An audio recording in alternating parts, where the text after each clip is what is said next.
ఈరోజు మనం 2 వర్డ్స్ ఉండేటువంటి డిఫరెన్స్ గురించి నేర్చుకుందాం. ఏంటయ్యా అంటే అది హాట్ హీట్. హాట్ హీట్ ఈ రెండిటికి తేడాలు ఏంటి అని. ఈ రెండిటికి తేడాలు ఏంటి? మనం హాట్ టీ అంటాం, అంతేగాని హీట్ టీ అనం. హాట్ రైస్ అంటాం, హీట్ రైస్ అనం. మరి ఎందుకని చెప్పట్లాగా అంటే దానికి కొద్దిగా స్టోరీ ఉందన్నమాట. రైట్, చూడండి. హాట్ హాట్ ఇది వచ్చేసి హీట్. ఫస్ట్ మీరు ఏం గుర్తుపెట్టుకోవాలంటే హాట్ అనేది యాడ్జెక్టివ్ అని చెప్పి గుర్తుపెట్టుకోవాలి. ఇది యాడ్జెక్టివ్. హీట్ వచ్చేసి నౌన్.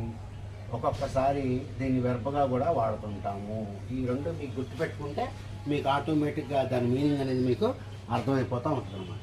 హాట్ అనేది యాడ్జెక్టివ్. కాబట్టి యాడ్జెక్టివ్ అంటే ఏంటి? మనం చాలాసార్లు చెప్పుకున్నాం.